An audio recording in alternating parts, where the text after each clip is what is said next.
Okay, so I've muted everybody, so don't worry about a little bit of background noise. When we do speak individually, I'll unmute you individually, but thank you for attending this this Q&A session and also live training session as well. So I don't know how many we've got on the call, but for those who've made the effort to come along, that's fantastic.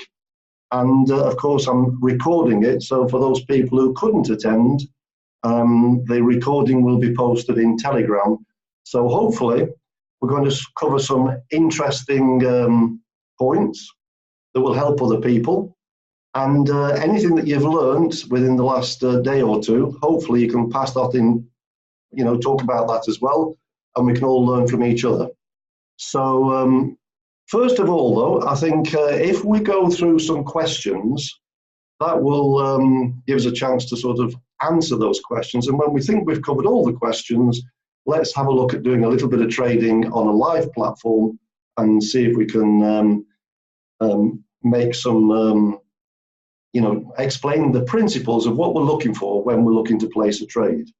So who would like to ask the first question? Do you have any more questions yourself, Lee? I've just been having a good chat with you a few moments ago. Do you have any more questions, Lee? Just a second, Lee. Just a second, Lee. Give me a second. A minute. Just a second.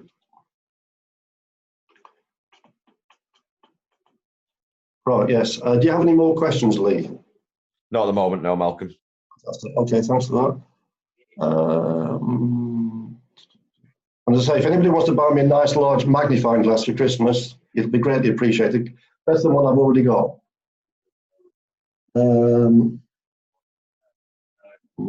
Okay. Right, so let's go down the list. We've got Alison. Let me unmute Alison. Any questions, Alison? Nice to see you. How are you doing? Hold on, Alison.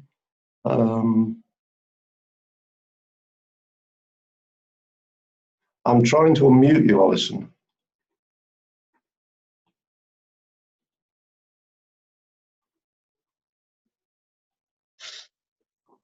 There we go. Can you hear me, Alison?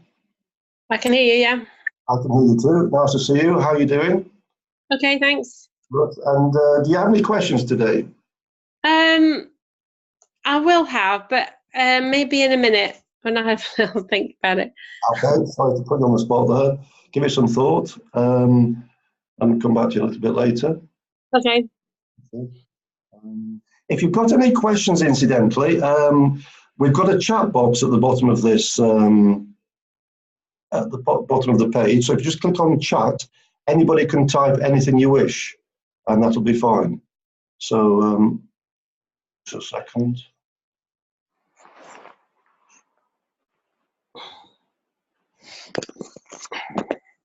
Okay. So, that was Alison. Yeah, that'd be the best thing. Just put your questions in the box. You'll see at the bottom we've got a chat box. So if you put your questions in there, we can address those people who've got questions.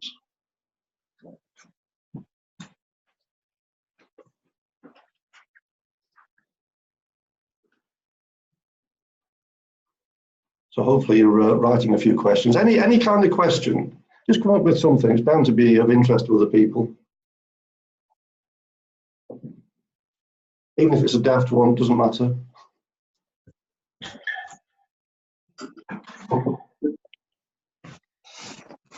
I'll continue. I'll tell you what, it looks like we've got no questions. Maybe you'll have some questions when we cover some training. So let me go into some training and then we'll cover the questions, hopefully, at the end. Right. Okay.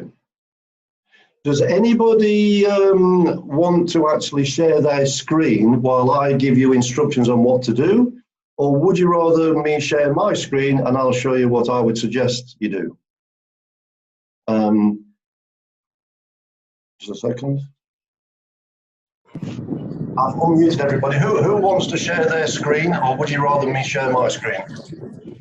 Yours. No problem. Yours. Okay, fair enough. Thanks, thanks, Bill. I can't see you, but I can hear you somewhere. Oh, there you are. Yeah. Right.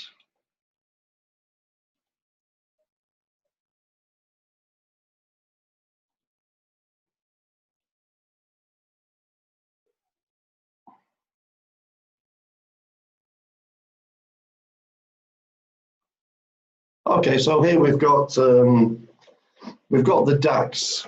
I'm just going to go through into a few of the basics because I don't quite know where you're all at the moment. But the purpose of this training is to keep it as simple as possible because I believe that trading is not complicated.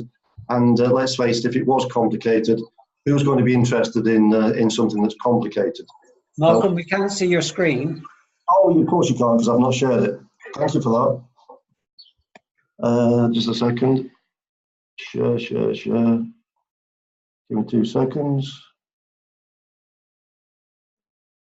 There we go.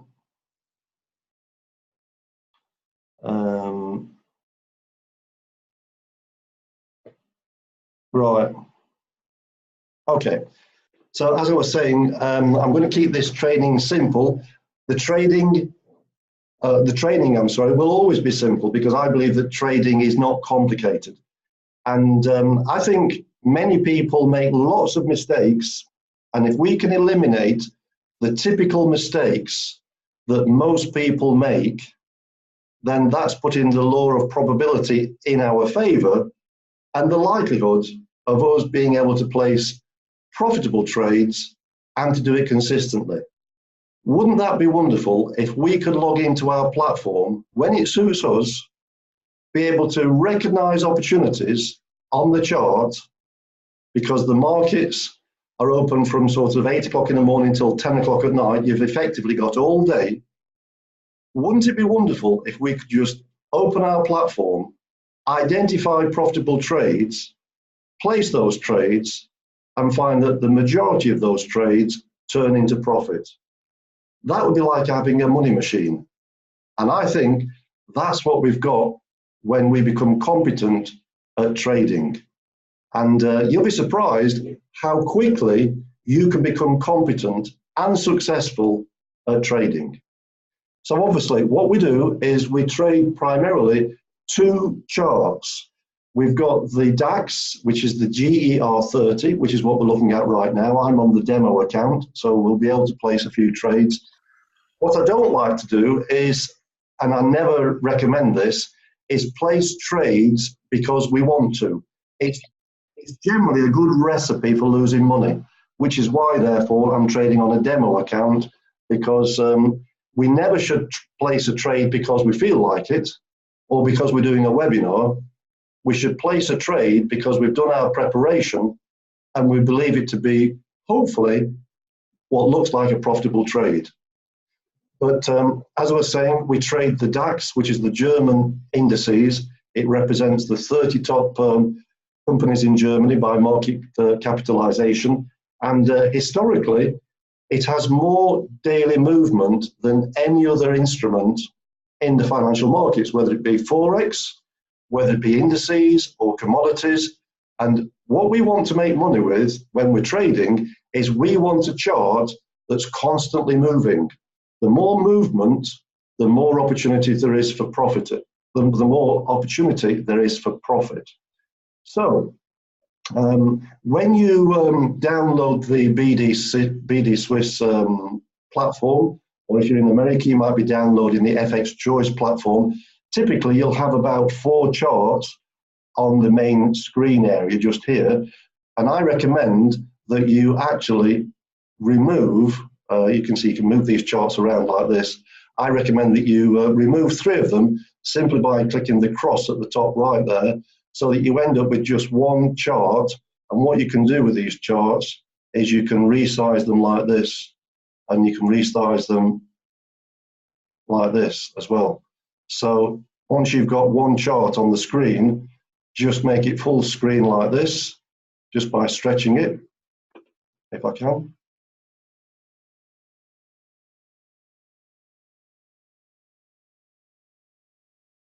There we go. Hold on. There's a reason why it won't. There we go. That's what it needs. So you can see, you can occupy the full screen with just one chart, and I believe that's what you want. Now we've actually got these indicators on here, so I'm going to delete the indicator, and we've also got a moving indicator on there as well. I'll leave that on just for the moment. We've also got a horizontal line. I'm going to remove the horizontal line. Okay, so now what we've got is the DAX. So of course, to get the DAX, we go to what we call the market watch list, which is the view section at the top there. Scroll down, click where it says market watch, and this will open a section in this area just here where we have all the different instruments. And you'll see at the moment we've only got two, because that's the way I want to lay out my screen, just with two. That's the German DAX and the US Dow, which is the US 30. But if you want to see what all those different instruments look like, you can do a right click of the mouse and scroll down and click show all.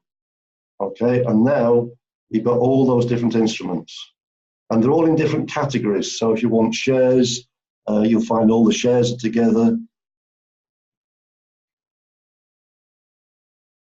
You've got indices, forex, you've got absolutely all sorts. But the indices are in the turquoise section just here. And talking about mistakes, the first mistake that people make is they try and trade far too many instruments. And that's a bit like trying to spin, 5 or 6 plates at the same time. The way to simplify this is to focus just on one instrument, and that's why I suggest that you focus on the DAX, which opens at 8 o'clock European time in the morning, which is 7 a.m. in the UK. It's open all day, right through till 10 o'clock at night European time, which is 9 o'clock in the evening in the UK. Now, just for your information, I find that the DAX has a mind of its own in the morning. It has a mind of its own perhaps in the afternoon, and typically it goes fairly quiet late afternoon for the rest of the until it closes at 10 o'clock. So my advice is to catch the maximum movement on the DAX as early as possible. Now, obviously, it opens at 7 o'clock in the morning, UK time. And if you can think logically what's actually happening, you've got all the merchant banks in Frankfurt, you've got all the merchant banks around the world, you've got the hedge funds, and you've got people like us who are trading these instruments. And combined, you're talking of hundreds of billions of dollars that have to be invested and are being invested at any one time. So when that capital goes into the market, obviously these market values increase.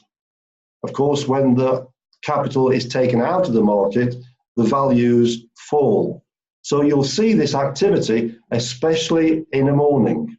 Okay, so let's assume that the DAX, I don't know, I'm going to give you an example. I'm going to put a line on the chart. Let's say the DAX is just there. And also you can close this market watch list just like that. And you can see here we've got the scale down the right-hand side. So let's assume that the DAX is 11,967. That's when the market opens. When all this capital goes into the market, into these different companies in Germany, quickly the market can go from 11,967 up to 12,026, for example. And what we need to do is to be able to be ready to catch this momentum, okay? Catch the upward momentum. Now, equally, it might be that when you open the chart, that the DAX is actually 12,026, and very quickly, as you can see here, it might fall to this level. But there's one thing for sure, in the morning, there's going to be a lot of movement, okay? So bear that in mind. When you open the chart, within half an hour or so, you're going to see a lot of movement. And the more movement, the better.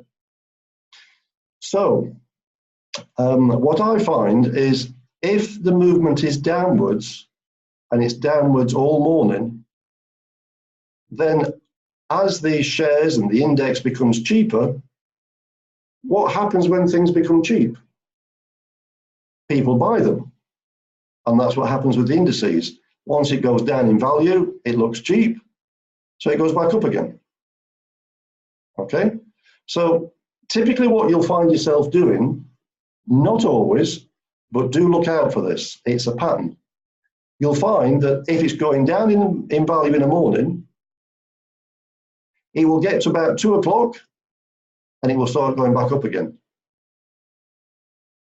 Okay, that's what typically happens.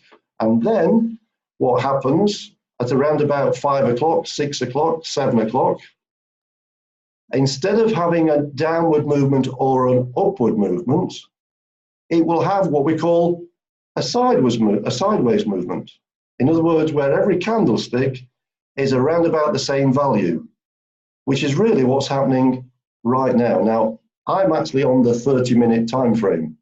So each of these small candlesticks represents half an hour. So I can tell you that there are 1, 2, 3, 4, 5, 6, 7, 8, let's count 6. 6 candlesticks, all worth half an hour. So for basically the last 3 hours, the DAX has hardly moved.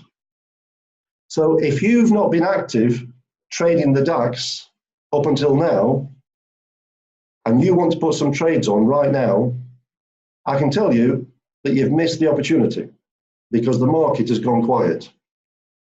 The market is busy in the morning and in an afternoon, and then it goes quiet. And that's typically the pattern. So let me just come back to the market watch list. Here we go, market watch list. So you go to view, market watch list. These are all the different instruments. So we've got the GER30, which is the DAX. So write that down, GER30, which is the DAX. And the other instrument that we need is the US 30, which is this one. Okay. And if you want to trade on the Dow, then drag that one across. Now I have several screens.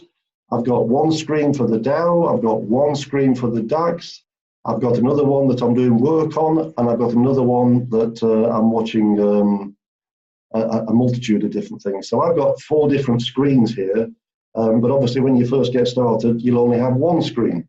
But what you've got to be sure is don't get confused. Ultimately, you've got to be organized. You just need to be organized, and that's going to avoid you losing money. So you've now got these 2 instruments, the DAX and the Dow, and the rest, we want to hide them away because we don't want to be placing trades on the wrong chart. So scroll down and click where it says hide all. Okay, and that's how that works. So we can close that, and we're now on the Dow, which is the US 30. And if we want to go back to the DAX, just go to Market Watch, drag the DAX across, close the Market Watch list, and that's how simple it is. Okay, that's how simple it is to go from one chart to the next. So once we've got that, then we need to add the most important indicator from my point of view is what we call the Bollinger Bands. So click Insert, click Indicators, go down to Trend and click Bollinger Band. And leave all the settings as they are. And here you can change the color of the Bollinger Bands. At the moment we've got them down as yellow. Well, that's okay because we're on a black background. So click OK, and there are the Bollinger Bands. You've got the upper band, the middle band, and the lower band. And these are moving averages. Now, we don't take these too seriously, but the Bollinger Bands will indicate what we call a squeeze. And the squeeze is a time of inactivity, because following a period of inactivity, we normally get what we call a breakout, where basically the DAX will go up in value, or it will quickly go down in value. So if I now look for a good example of a squeeze, then you'll understand what you need to be looking for. So we're on the 1 minute chart. Let's have a look at the, right, okay, now there's a perfect example. There are two perfect examples. In fact, we've got three perfect examples. And if I was to pick anybody who's currently listening to this webinar, can you see any squeezes? First of all, you're going to say, well, what's a squeeze? But if I tell you what a squeeze is, I'm sure that you'll be able to find three on that screen. And I can tell you what they are. First of all, it's where the three moving averages go very close together. We've got an example here. They basically go parallel for a period of time, and the three moving averages, the top, the middle, and the bottom, go very close together. If you can see where these three are here, of course, they're not close together, but they are close together here, and they're also parallel. These are not parallel, but these are parallel, and they're also close together. So there's an example of a squeeze.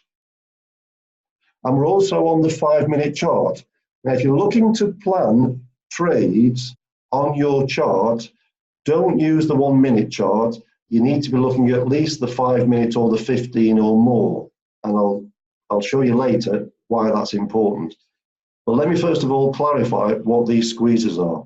So there's a squeeze. Here's another squeeze. You've got moving averages all fairly close together, all parallel. And what have we got here? Another squeeze. Okay. So now we know what a squeeze is. I'll tell you why it's important to look for a squeeze. Because what happens following a squeeze, which after all is a period of time of relative inactivity. So we've got inactivity here, which is where the candlesticks are all fairly at the same level. And we've also got the candlesticks here where they're also at the same level. But remember what happens after a squeeze. The candlesticks will either go to the upside or the downside. And here's a perfect example. Now, I don't expect that that will happen tonight, but it will definitely happen sometime in the morning, because it never continues for too long in the state of a squeeze. So here's an example. There's a perfect example. You've got the squeeze here, and what happened? The candlestick started climbing out of the squeeze and continued to rise all the way up here and all the way up here.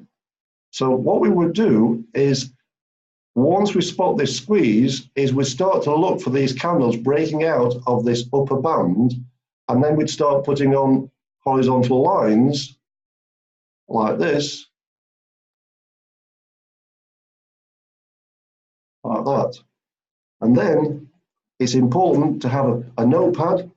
As you can see, I've got a notepad, I've got a pen, and then I would write down, I would look to the right there, and that first horizontal line is 11919. And I've also shown another one there, and the next one is 11942. 11942. So that's 23 points. Now, as you know, we typically open a trade. We're looking for 7 points. There's obviously commission to pay on each trade. But if we can open a trade with 7 points, by the time we've paid our commission, we all have to pay commission. The commission is about $1.50 per trade. Then if we're looking for 7 points, it means we're netting after commission about $5.50. And that is per lot. So if you're opening a trade with 5 lots, you're actually making $5.50 multiplied by 5. If you're trading with 10 lots, then you're making $55. If you're trading with more, you're making a lot more. So that's what we're looking for. So now we know where the horizontal line is, and it's 11,919, we can start preparing our trades. So if the entry level is 11,919, I would recommend that you get yourself, well, you can't see it because I think you're showing my screen, of course, but I've got a really nice calculator, a big one, one of these very tiny ones. Get yourself a nice big calculator and just simply type in 11,919 plus 7.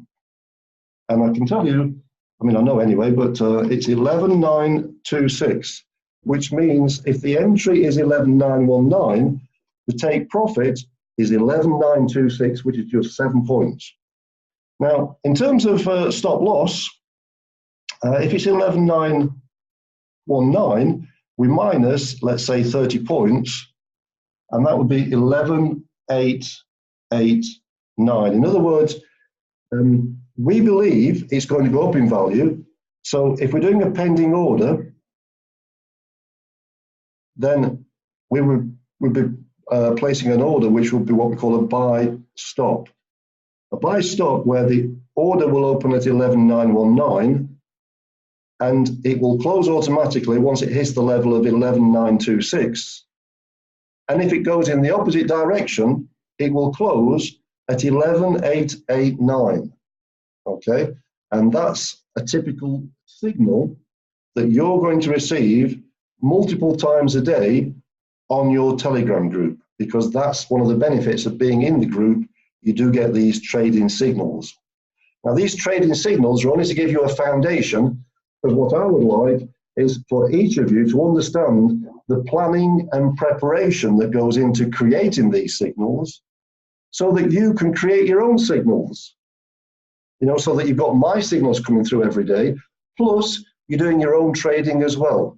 And that would be ideal because it's not complicated. Now, I can tell you, and I know a number of people on the call can also confirm this, that from my personal experience, a stop loss will cost you more money by having it than not having it.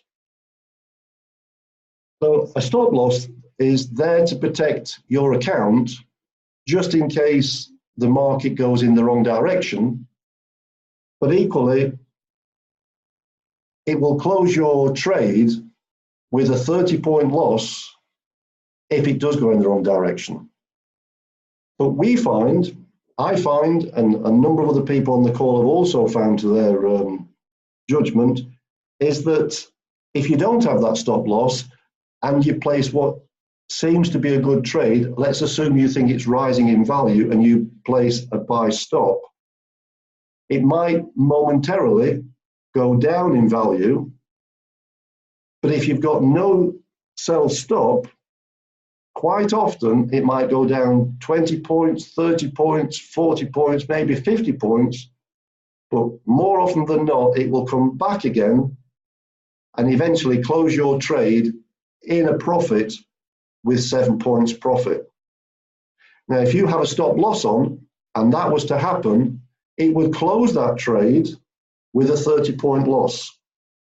Now today, and this is where I find myself, I've had about, I haven't counted them, probably, I don't know, 14 trades today, all profitable, but I've had about 3 that have lost me money because I put the same stop loss on as I gave out as signals.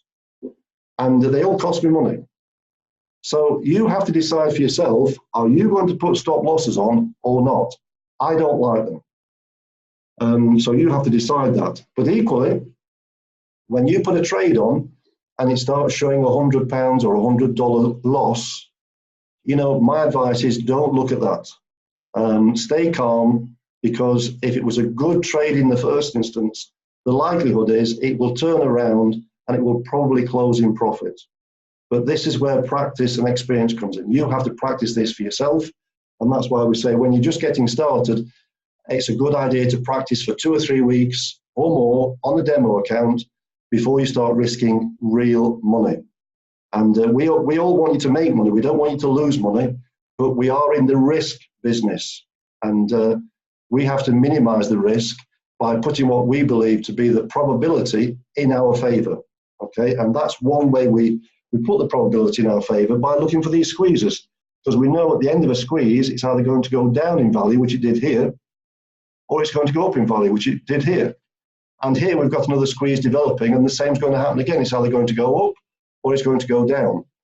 Now, of course, you'll also see that I've posted in the Telegram group that we've got the political situation taking place right now between the USA and China, what we call the USA-China trade war, simply because USA have now they've increased their tariffs on Chinese imports, not all of them, but some of them. They've increased their tariffs on certain imports up to 25%. And obviously China don't like that, because it means that their companies in China are not going to be successful at exporting their goods to China. And so therefore their economy suffers because of the tariffs that have been put on by USA.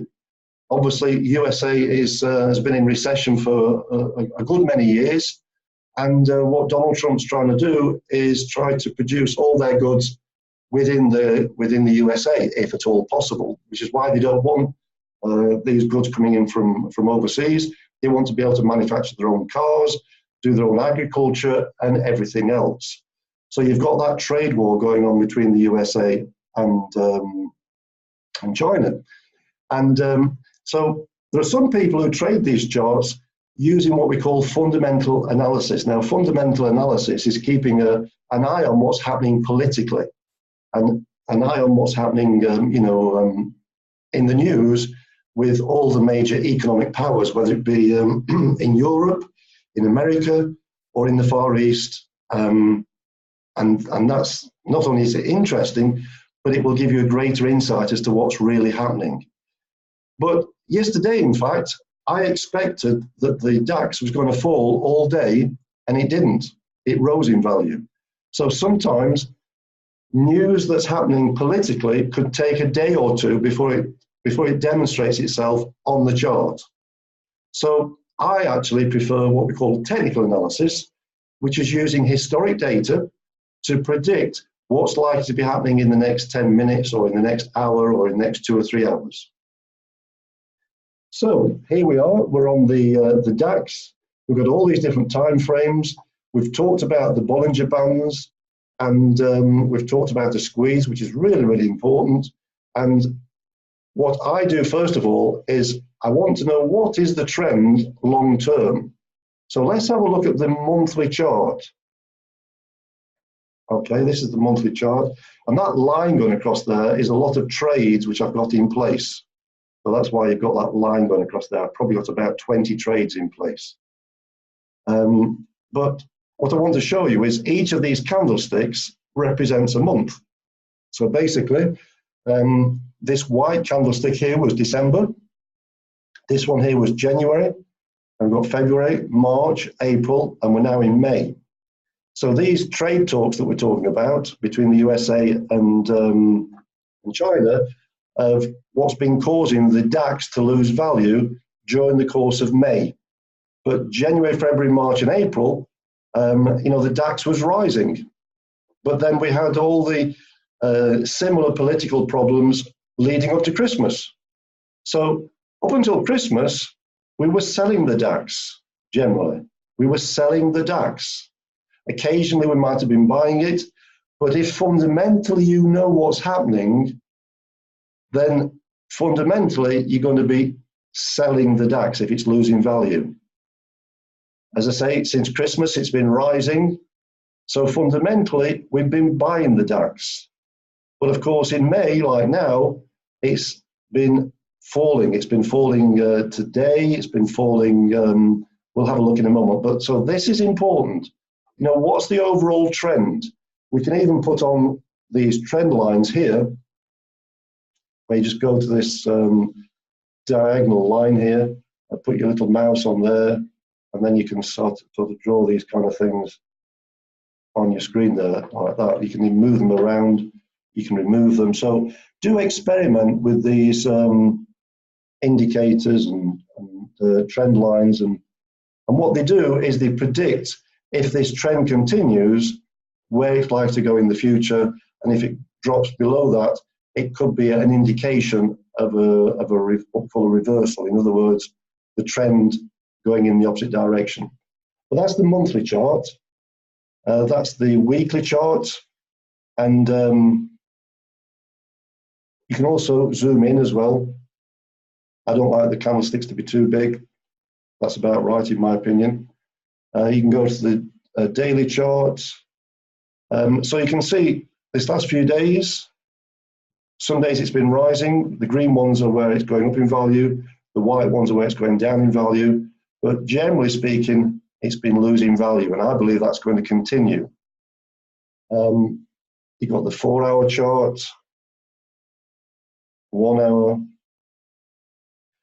And this is a situation here on the 1-hour chart where I would say there's a lot of noise, because 1 minute it's going up, next minute it's going down, next minute it's going up, next minute it's going down. We don't really like that type of chart. It's because where we've got a lot of noise, a lot of uncertainty, and it's hard to place a good trade when there's uncertainty. So let's have a look at the 30 minutes. So I'm now going to give you some examples of what to look for in placing a trade. Okay. Right, okay. So the other thing to bear in mind when placing a trade is we have something called support levels. I'm going to give you an example of a support. I'm going to do that with a horizontal line. So we get this little horizontal line there, move our mouse, and where the two lines cross is where it's going to put on a horizontal line. I'm going to put it just below these candles here. Okay? And that to me would represent a possible support.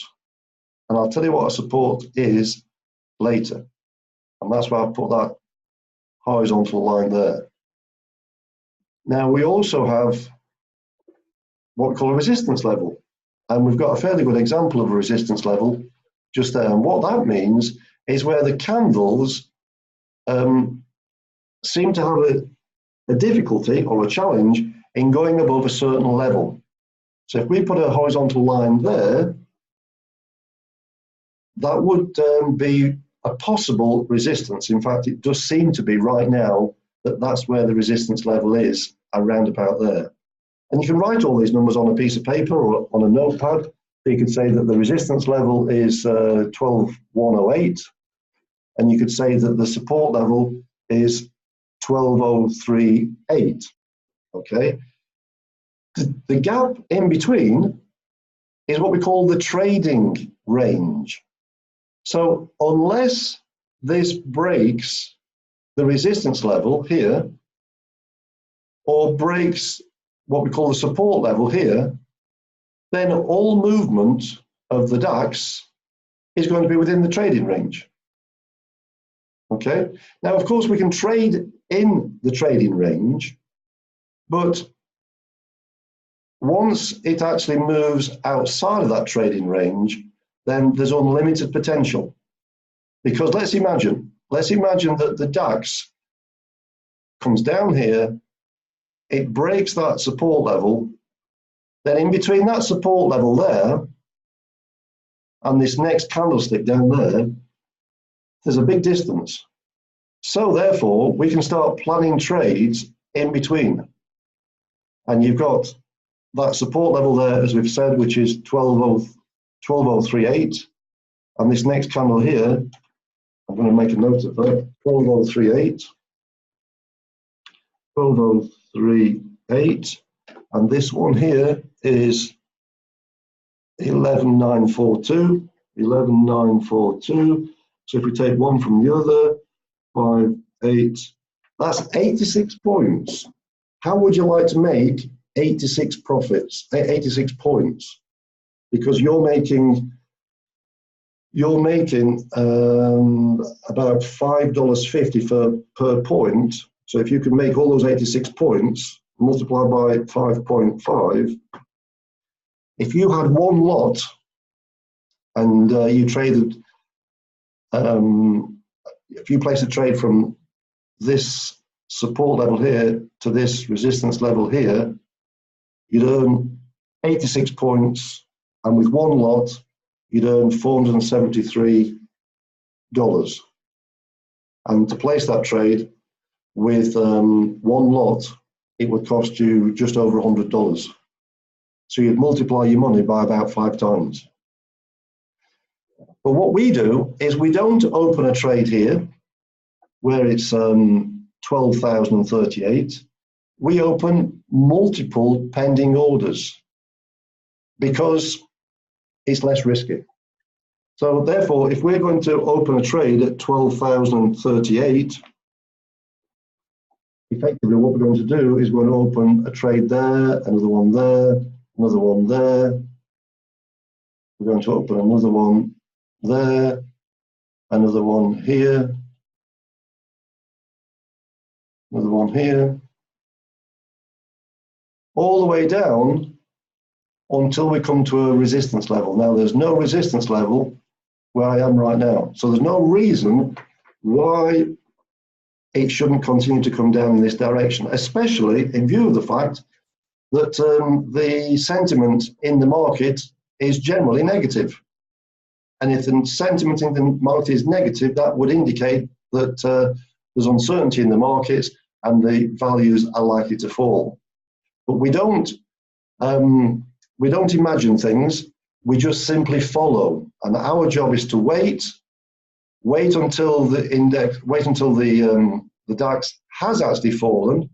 And when we're convinced that it really is falling, especially once it's crossed this support level here, then we have our pending orders all in place down here. So this one would be for 7 points. This is for 7 points. This is 7 points. This is 7 points. This is 7 points. 7 points, 7 points, 7 points, 7 points. And what it's doing is, as the DAX goes down in value, it's opening these orders automatically. And as it hits the next pending order, it's closing the previous one and banking the profit in your account. So you don't have to therefore sit and decide for yourself when do you want to close those orders. It's going to do it automatically.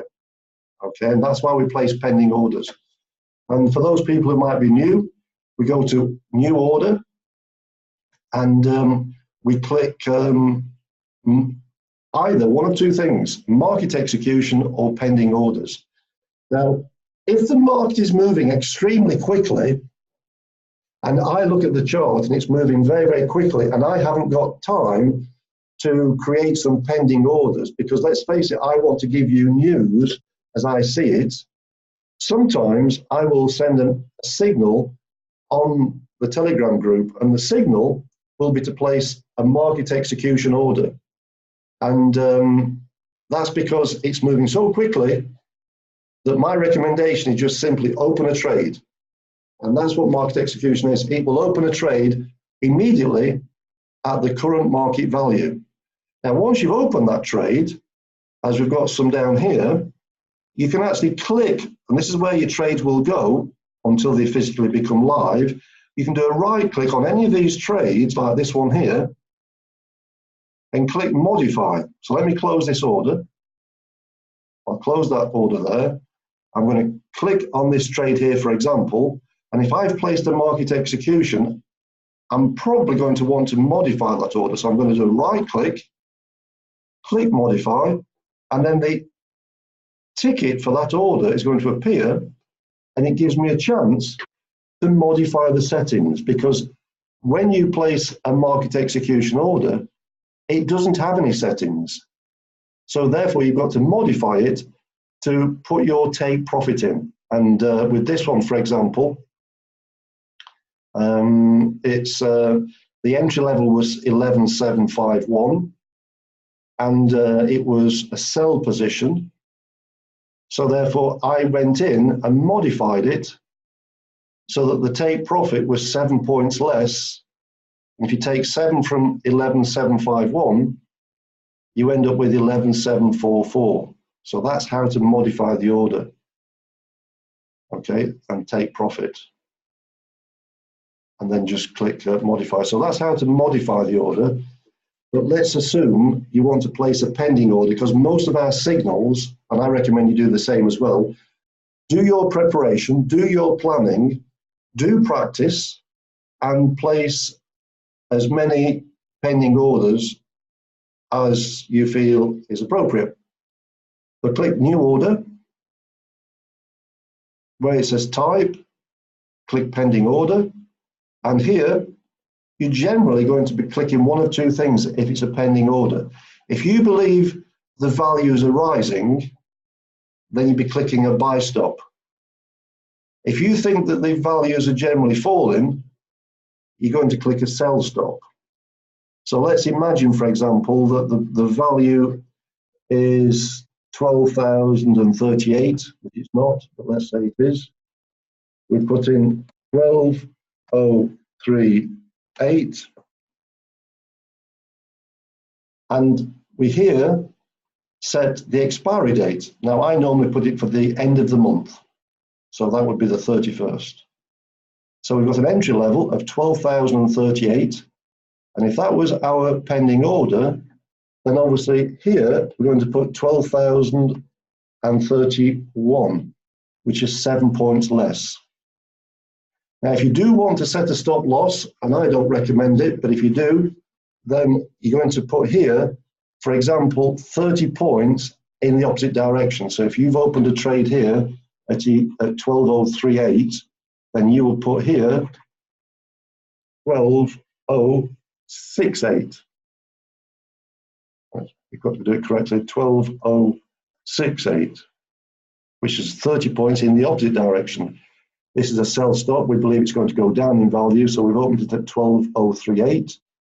We want it to close at 12,031, 7 points further down. But if it should suddenly go in the opposite direction, it's going to close at 12,068, and we'll lose the difference between 12,038 and 12,068, which is 30 points. But as I was saying, if you're following the trend and you're putting in a sell stop because the history and the indicators are that it's going down in value, then I would just leave it on as a sell stop. I wouldn't put a stop loss on, because you're probably going to make money on that trade anyway. And all you have to do is click place. If I do that, click it, click OK, and that's an extra trade that's now been placed. That's about as complicated as it is, and you can see that it shows all the orders you've got here, the entry level, the take profit level, and as I say, you can see here that the DAX has gone very quiet. But of course, now we're trading both the DAX and the Dow, and the Dow doesn't open until 2:30 in the afternoon UK time. So what you can do is you can catch the momentum of the DAX in the morning and then close all your trades. And if you want to trade the Dow in the afternoon, which is the US 30, you can do the same thing on the US 30 and catch all the momentum from there in the afternoon. And we've got a gentleman who might even be on the call tonight. He's in not far. He's in New Hampshire, which is not far from New York. And I sent him a message this morning because he was sending me some messages on WhatsApp. I said, Ron, what time is it there? And he said, 8 minutes past 4. So I said, you're amazing. He said, well, why do you think I'm amazing? I said, because for the following reasons. I said, you've got so much energy. Bearing in mind he's 73. He's 73, he's trading at 8 minutes past 4 in the morning. He's sending me WhatsApp messages. He's got energy, commitment, vision, dedication, all the things that you need as an entrepreneur, but most people fail with. And that's why I believe he's amazing. And I told him so. For many other reasons as well, but that's a secret between me and Ron. He'll know what I'm talking about. Right, so I think that's what I'm going to say on the training. And now I'm going to invite questions. Just a second. I'm going to invite questions. A second. Stop sharing.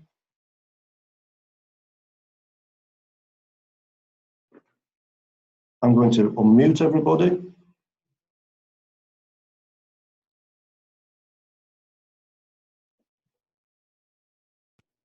And if anybody's got any questions, let's have a chat about what we've seen. Or if you've got any concerns or issues, anything that you think might help other people, let's hear what your questions are, and let's see if we can help anybody. The lines are open. If you want to put a question in the chat box. Anybody?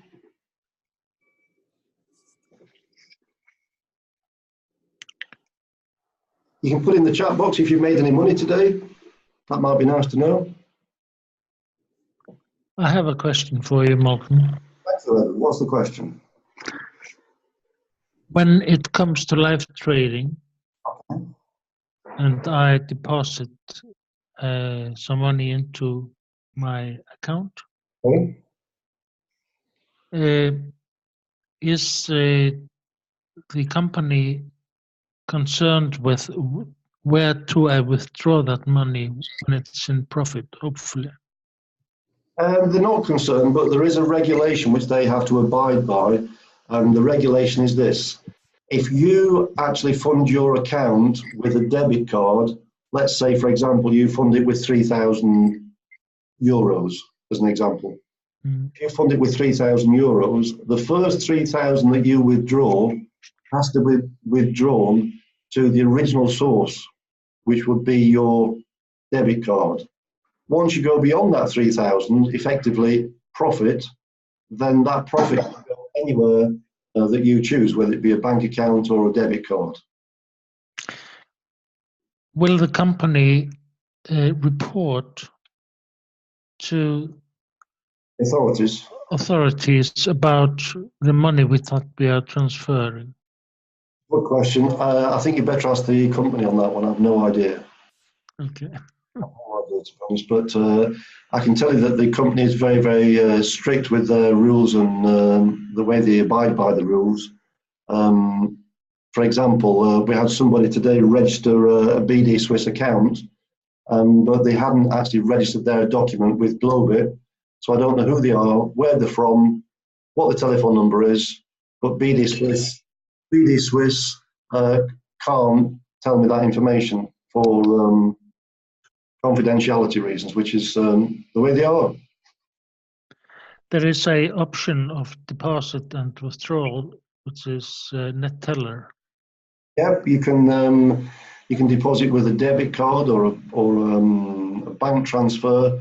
You can use things like Skrill or net teller. As far as I know, net teller does not regulate. It is loyal and everything, but it's a source that is not accessible by the authorities in the country that you're living. Oh, maybe you can actually deposit Bitcoin if you prefer Bitcoin. Yeah, I know that. Yeah. If you're looking for anonymity, if that's the word, use Bitcoin maybe. Yeah. Okay. Any questions on that? That's a good question. You know, BD Swiss have got excellent support. You can contact them through live chat, telephone, email, various ways and means you can contact them. Telegram. They'll give you a good answer, of course.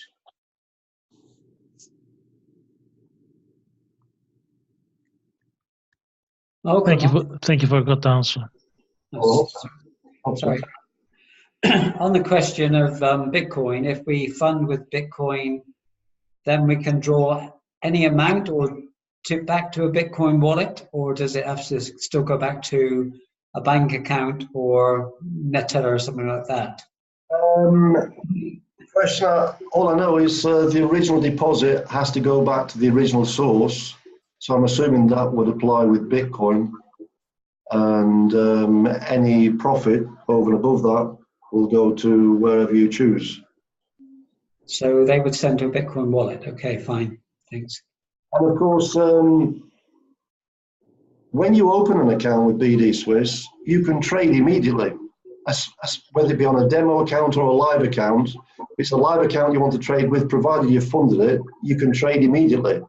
But you will not be able to withdraw any funds if you haven't already approved your account, and if you haven't uploaded your proof of address, which would be a bank statement, and if you haven't already approved your ID with a passport.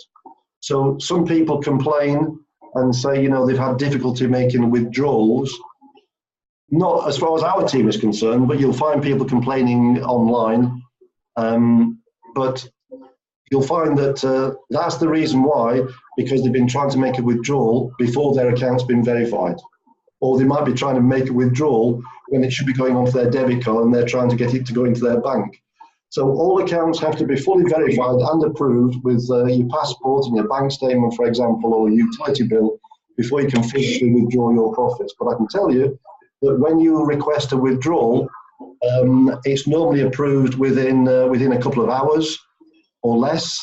You get an email to say that your withdrawal request has been approved and it's being processed, and it's normally in your bank. It can be 2 days, it can be 3 days, but it doesn't take long before those funds are in your bank. And so that's excellent. I'm just going to mention something else in actual fact. For those people who might be busy building a team, because while you're learning the art of trading, which is fantastic, you can also be recommending the GLOBIT Wealth Academy to other people who want to do the same. And of course, we've got 2 ebooks. We've got the 21 Golden Rules of Trading, and that's a great little ebook to explain what trading is all about. And if they want to get started, you just fill out the last page with their payment details. It's a £60 payment for a 30-day trial, and following that payment of £60, you just fill out the registration document with your name and your username. And that's how easy it is to refer people. But if you want some of these business cards, that's my business card. I'm going to actually make it slightly different. There's 2 sides. You've even got a QR code there. And on one side, I'm going to put the web address for the ebook, all that, you know, the 21 Golden Rules of Trading. Now, I've actually created but that will have a domain. Okay, so that domain will go to a generic version. In fact, the 21 Golden Rules of Trading is a generic ebook anyway. So I think that is going to be myglobit.com, and that will go through to the ebook, the 21 Golden Rules of Trading. It's going to have your name and phone number, maybe your email address if you wish. And on the back, it will have another email. It will have another domain, which is the beginner's guide, making money with Bitcoin and cryptocurrency, and how you can multiply your capital and your income maybe 100 times from something called Cloud Token. So with that business card, they've got a link to both ebooks along with your phone number, and you can give those cards out anywhere you go. If anybody wants a business card, just send a message to me, which is 5minutesworkday@gmail.com, and I'll send you the details, and you can have some business cards. Anything else? Going back to the trade, can I ask a question? Sorry, it's Alison. Going back to the trades, if a trade comes in and it's a quick one, you said just modify. I don't put any numbers in then. Let's say that again. So if we see that the market's moving very quickly, or Yeah. you might see Sorry, that. not modify. Sorry, market execution. Sorry. That's right. So you might see that the market is moving very quickly, or I might see the market is moving very quickly, so quickly that we can't really prepare a pending order. So we just want to open an order as quickly as possible. So we just go to where it says new order, we click market execution, and we click either buy or sell. Okay, and don't put any figures in at all. You can't do that. On a market And then you can modify. And then you can modify, yeah. So what you need to do, once your order's placed, click modify, and then put a take profit of 7 points, and put, and that's it basically. Okay, and also, so this obviously happens very quickly then. So you've got to do it all the time. Well, obviously, the reason we put on a market execution order is because the market is moving very quickly, and we don't want to miss opportunity. So we just place a market execution order, but we don't leave the order on open too long. We then go and put we modify it with a 7-point take profit, so that as quickly as it moves to the 7-point take profit, it's going to close it automatically and bank the Oh. So I don't have to do that. So it closes automatically, and then other ones follow on. Oh, okay. Exactly. Right, I was doing it differently before, you see, because I was doing it on my phone. Yeah, you mentioned.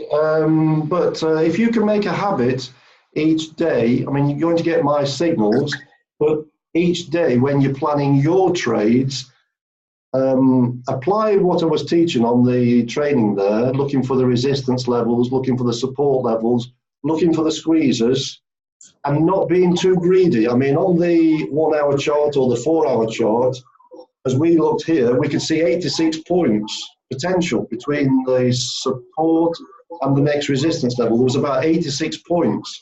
So you could think, oh, that's great, I can put on maybe 10 orders. But instead of thinking you can get 10 orders, just say, well, how about getting 3 or 4? Or how about getting 3? Because every order that you put on in a string, if you like, there's an increasing likelihood that the trend is going to reverse and go back up in the opposite direction. So look for how many points you can possibly find and just try and take a percentage of that, maybe 30% of that. Okay, yeah. 30% is perfect because it's not even 50%. 50% could be too greedy. But if there's 86 points, you know, call that 90, 30%, that's about 27 points. You can probably get yourself, you know, 3 or 4 trades. Okay, yeah. Thank you, that's a good question. And the more you do this, the more experience you gain, the more confidence you gain in this method, and the more you're going to relax and enjoy it, and the more money you're going to make. Stressful. Because your trading is based on what you want to do rather than what you should be doing, and that's why it's stressful. Because the market never does what you want it to do, and you get all hot and bothered. If you try and work out what's really happening, and look for these squeezes, and look for the resistance levels, look for the support levels, and just try and, you know, look for where you might be able to get 2 or 3 trades. Because you only need 5 winning trades a day, and that's got to earn you a very good income. Yep. You can get 2 or 3 winning trades a day on the DAX, and you can get 2 or 3 winning trades on the Dow. Fantastic. And if you can do that, you're not making the mistake of over trading, because if you try and trade from 8 o'clock in the morning till 8 o'clock at night, you'll be exhausted for one thing, and the likelihood is all the money that you've made in the morning, you'll lose in the afternoon. Right, yeah. No time for that. Exactly, no, we're here to make money. Yeah. Thank you, Alison. Any other questions from anybody? Good. Don't forget, if anybody wants these cards, you'll like them, because wherever you go, in a bar, a restaurant, filling station, you're meeting people all the time. Nothing like giving a business card out, it makes you look professional. And of course, it's got the e-books on there, which does all the explaining on your behalf. Now, when it comes to talking about trading and come to talk about Bitcoin, how can you explain Bitcoin? All you have to do is give them a card, tell them to read the e-book. If they like it, give them a call. That's the beauty of that. Right, well, if there's no more questions, we've had about 1 hour and 10 minutes. I don't really want to go back to the live chart. I think we've covered the main points. And I do think as well that the opportunity meeting on a Sunday is fine. We have the live trading on a Wednesday with a Q&A session. And we might, during the course of a week, squeeze in one other Q&A session. But if you just carry on building your team, keep on practicing, keep on learning from every trade that you place. So every trade that you place, stand back and say, well, what was right about that trade? What was wrong about that trade? And what could I do better next time? What you're really looking for each day, when you look on your MT4 on your phone, you're looking for blue trades, blue, blue, blue, blue. You don't want any red trades because they're losing trades. So you're aiming to get 5, 6, 7, 8 trades a day, all in profit, consistently. That's the challenge. So with that being said, I'd like to thank you for attending. It's a pleasure working with you all. We're all on a learning curve, all of us, including me, but we're going to keep building this. It's going to keep growing day by day. We've got another person joined today from Australia. That's nice. I don't even know who it is yet, but he's just got started. So thanks for your effort. I'll speak to you soon, and have a good trading day tomorrow. Thanks a lot. Thank you, Malcolm. Cheers, Malcolm. Bye, everybody. Thank you. Thank you.